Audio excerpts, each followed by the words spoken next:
Hey God, is this really how I will achieve all the billions I dream of? Is this how I will buy the Rolls Royce I've always wanted? Lingo wondered, his eyes fixed on the plate of gari and granules in front of him. It was past 12 p.m., and this was his first meal of the day. His boss, Mr. Jope, a roadside mechanic, had given him only 10-minute break for lunch. God, this wasn't part of the plan, no. Lingo muttered in frustration. He grabbed his phone and scrolled through the screen with a frown. All these clients self. None of them are serious. They're just wasting my time. He sighed, tossing the phone aside in frustration. He sat there, lost in thought, wondering how he could get rich quickly. Lingo lived with his parents in a town in Africa.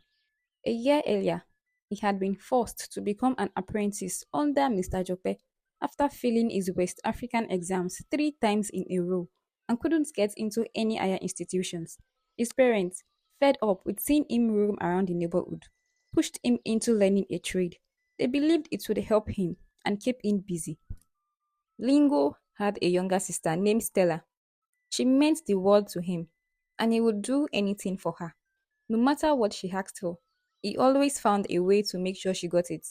To him, she was like a princess, and he loved seeing her happy. One day, Stella came running to Lingo. Her face lit up with excitement. She wanted money to buy a new dress so she could show off to her friends during an upcoming outing. She had already asked her parents, but they didn't take her seriously. She then turned to Lingo, hoping he would help. Lingo, please, she begged. I need some money for a dress. It doesn't have to be much. Any amount will do. Lingo's heart sank. He could see how much she wanted the money, but he didn't have any to give. He told her not to worry, that he would make sure to sort something out for her very soon. Stella's face fell. She had been so hopeful, but now she felt let down. She left without saying any more words, her excitement gone. Watching his sister walk away, sad and empty handed, made Lingo felt like a failure. This is exactly what I'm talking about. He muttered to himself. How can my only sister ask me for money?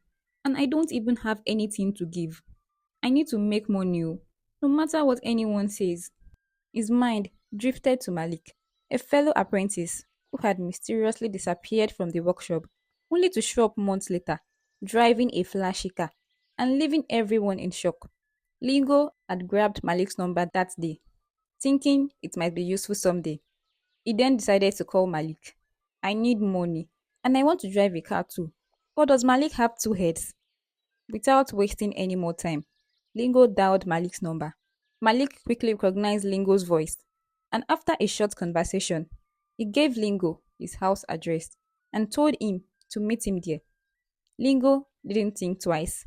He skipped work that day, rushing to meet up with Malik, hoping this would be a chance to change his life.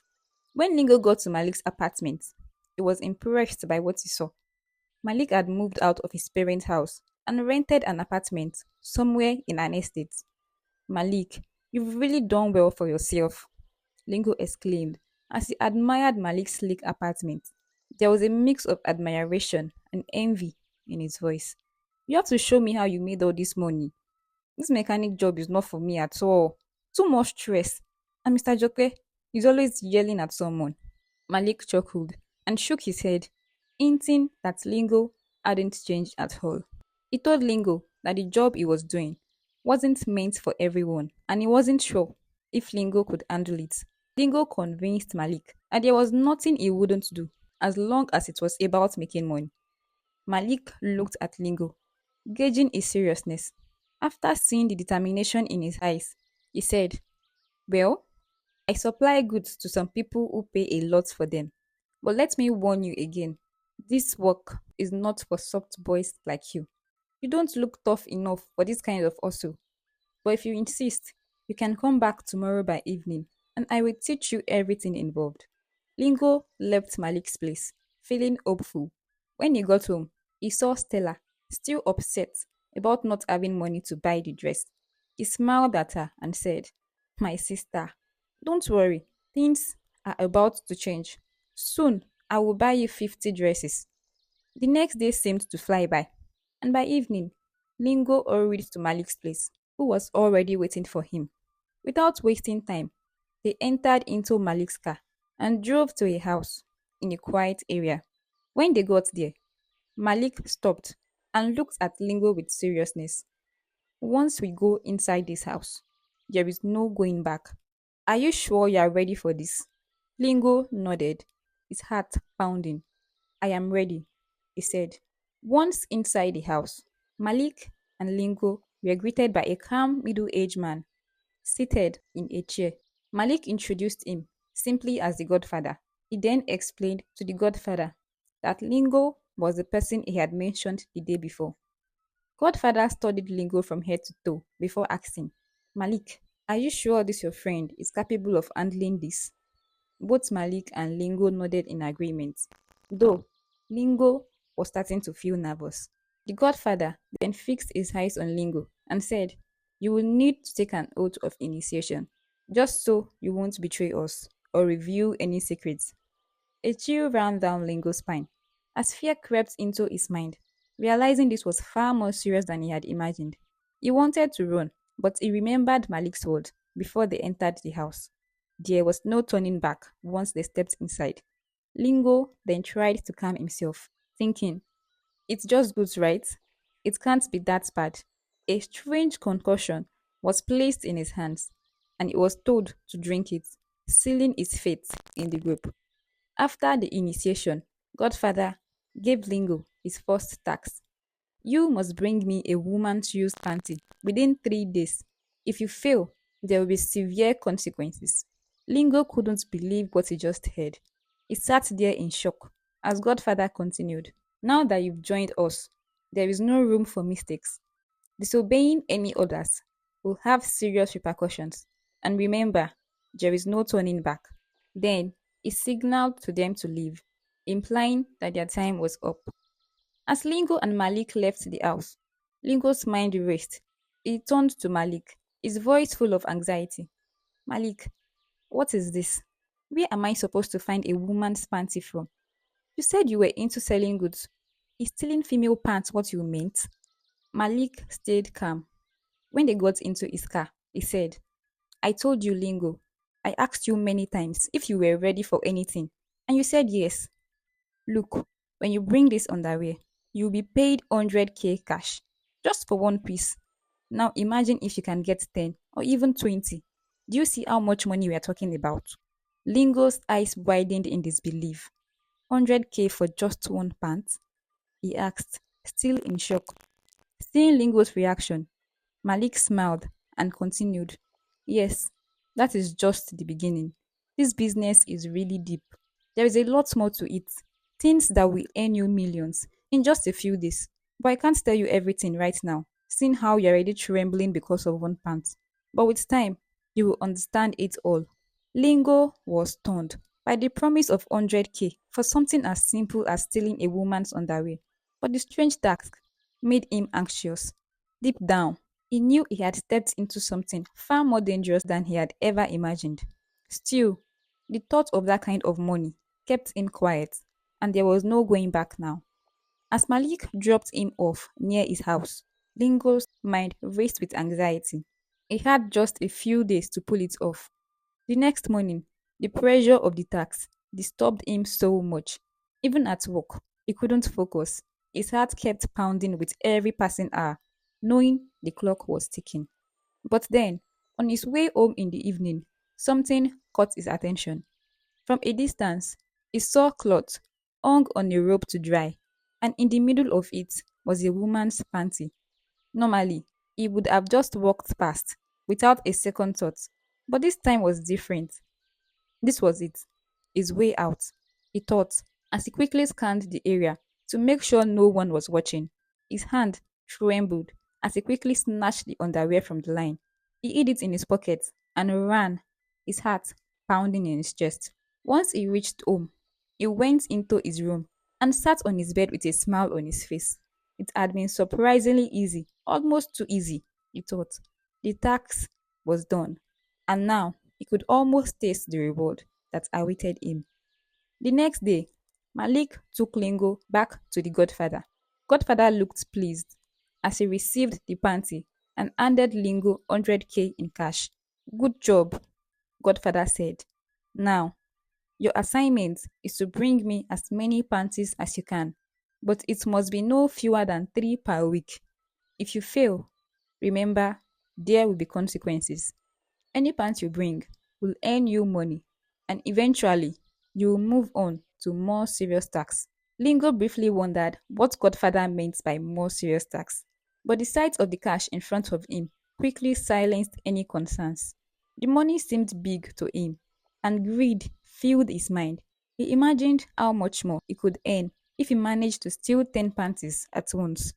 What he didn't know was that the woman he stole from would mysteriously die several months later because of the rituals their panties were used for. Excited by the money, Lingo became even more desperate to get more panties quickly. When he got home, he gave his younger sister 20k. This is just the beginning. More is coming. Don't worry, he said confidently. Stella was thrilled. She thanked him with joy. The next week came by, and Lingo, determined to carry out his assignment for the week, decided to go to a university lodge, hoping to steal some more panties. The students there often left their clothes hanging outside to dry after washing, providing the perfect opportunity for him. I just need to be quick, he said to himself. He noticed that the lodge was quiet, with most of the students away attending lectures. Seizing the moment, Lingo cautiously made its way to the spreading line, his heart pounding in his chest. In one fast move, he grabbed three panties and shoved them into his pocket. His heart raced, but he forced himself to walk calmly away, making sure no one suspected him. When Lingo got home, he felt a surge of excitement. Three pairs today, he thought with a sneaky smile. That's 300k once I give this to Godfather. He sat in his room, imagining all the money he will soon have. The excitement of stealing was taking over him, and he was already planning to go back for more. The next day, Lingo went straight to Godfather, handed over the underwear, and as expected, received his cash in return. He was now getting more confidence with each success. Weeks passed, and Lingo was making steady progress in his pant stealing business. He no longer saw the point of working as an apprentice under Mr. Jope. He didn't see the need for it anymore. Instead, he became a regular visitor at various lodges, stealing two or three panties each time. With each theft, his confidence grew. So did his greed. He began using his newfound wealth to buy as much as he could. He purchased gold and diamond necklaces, expensive wristwatches, a new phone, and many accessories. Lingo's family noticed the sudden change in his lifestyle, especially the newfound wealth he was flaunting. One evening, his father confronted him. Lingo, where is all this money you've been spending coming from? He asked. But Lingo was quick to act. Without hesitation, he handed his father some cash, which instantly silenced him. His father, dazzled by the money, didn't question him any further. His face softened into a proud smile. Good job, my son, he said. You are making us proud. However, things weren't going as smoothly for Lingo as they had been before. The students at the university lodge had begun noticing their missing pants, and soon enough, they stopped leaving them outside to dry. Lingo's supply was running low, and his frustration started to grow. He couldn't afford to fail. Godfather had made it clear that failure wasn't an option, and the consequences would be severe. He tried to come up with a new plan, but nothing seemed to work. He then decided to go see Malik for solutions. When Lingo got to Malik's house, Malik welcomed him as usual. He noticed Malik seemed nervous, but didn't think much of it. Lingo sat in the living room, and Malik brought him a drink. As they sat together, something happened. Lingo accidentally knocked the glass of water off the table. It rolled under the couch.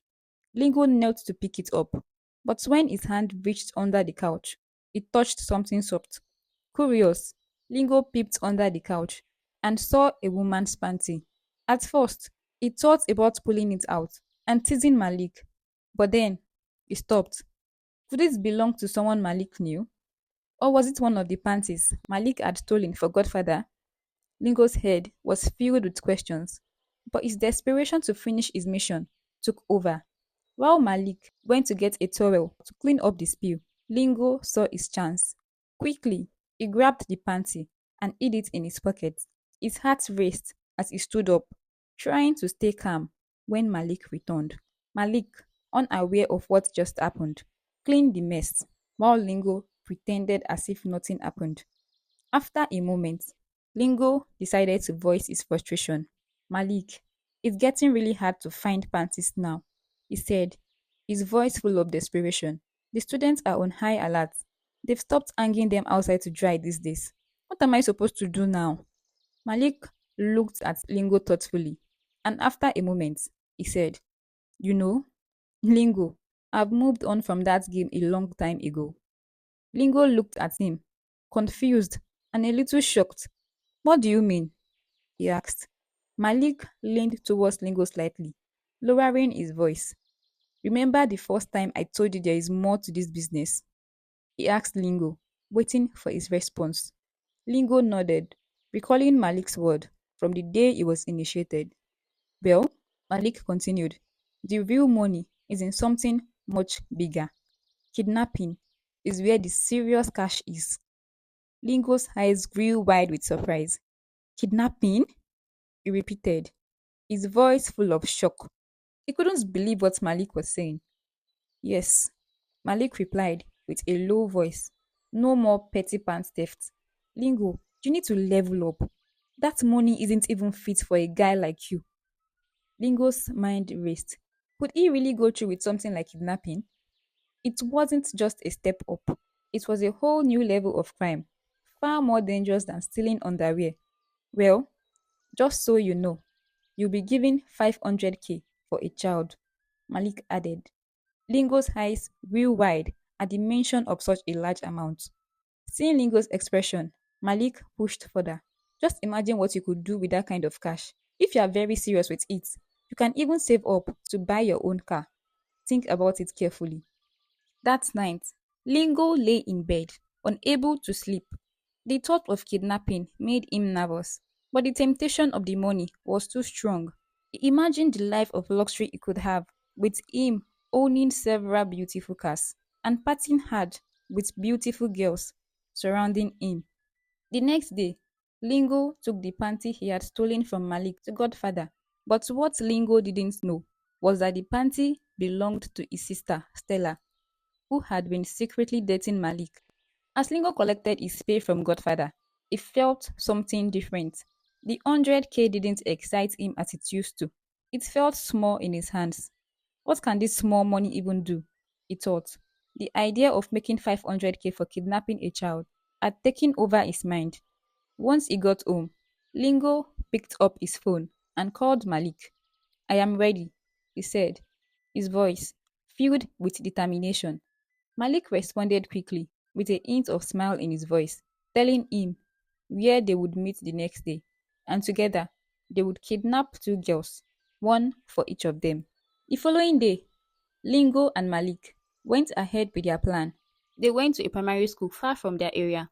Then they hid in the bush near the path that led to the school.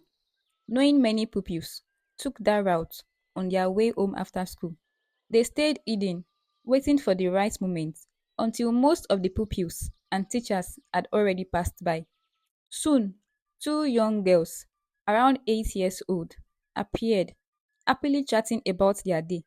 They had stayed late at school to finish their chores as they were instructed by their teacher to darken the blackboard, which made them one of the last pupils to leave. The path they walked was one they knew well. It was familiar and usually safe. They had no reason to suspect that anything was wrong. Malik's eyes narrowed as the two girls came closer. He signaled to Lingo to get ready. Lingo's heart raced as he gripped the handkerchief in his hand. The handkerchief had been given to him by Malik, and it was soaked in a foul smelling chemical substance to make the girls unconscious. His palms were sweaty and his hands trembled. The plan was simple: cover the girls' faces with the handkerchief to make them pass out, then quickly stuff them into large sacks before anyone noticed. As the girls walked unknowingly past them, Malik gave Lingo a nod. Then they jumped out of the bush and attacked the girls from behind, pressing the handkerchief over the girls' faces, which silenced their cries. Within moments, the girls fell unconscious, and the boys hurriedly stuffed them into the sacks, tying them tightly with ropes. Just as they were about to carry the sacks and make their escape to where Malik had parked his car, they suddenly began to hear heavy footsteps behind them. Lingo's heart dropped into his stomach. Unknown to them, one of the girl's classmates had been walking a little behind. She had kept her distance due to a small argument with her friends, and when she saw Lingo and Malik kidnapping them, she quietly ran back for help. The sound of the footsteps grew louder, filling Lingo and Malik with panic. They tried to run with the sacks, but they couldn't move fast enough as the sacks were heavy. Suddenly, a group of angry men appeared behind them. The men were armed with machetes and sticks, their faces full of rage. One of them shouted, "Stop right there! Where do you think you are going with those sacks?" Lingo and Malik froze, their mind racing. Malik thought about running, but there was no way out. The men quickly surrounded them. They dropped the sacks. Lingo's hands shook as the men approached. "Hey, I am finished," he thought. "What is inside the sack?" Another man demanded. Lingo tried to come up with an excuse, but his voice trembled. I I was just passing by, he said. But the men weren't buying it. One of them stepped forward and opened the sack. To everyone's shock, the two unconscious girls were revealed inside, resting quietly, as if in a deep sleep. Anger spread through the men like wildfire. The realization that these two young boys were trying to kidnap girls in their vicinity enraged them. The angry men dragged Lingo and Malik to the center of the community, where a crowd quickly gathered. Some people took out their phones to record, ready to expose the kidnappers to the world. Lingo, trembling with fear, muttered, "Malik, you have finally ruined my life. Why did I even listen to you?" The crowd shouted and booed at them. Lingo wished the ground would open up and swallow him, while Malik stood there in daze, regretting his actions. In that moment, they both realized they were in serious trouble and it was over for them. The police arrived soon after and arrested Lingo and Malik. And after a thorough investigation, Godfather was arrested and others involved in the child kidnapping ring. Meanwhile, Lingo's parents were heartbroken. Their once respected reputation was shattered, and people whispered about how they had raised a kidnapper. They deeply regretted not paying more attention and wished they had looked deeper into the kind of work Lingo was doing to suddenly have so much money. Thank you guys for watching. I hope to see you in my next video. Until then, stay blessed. Bye.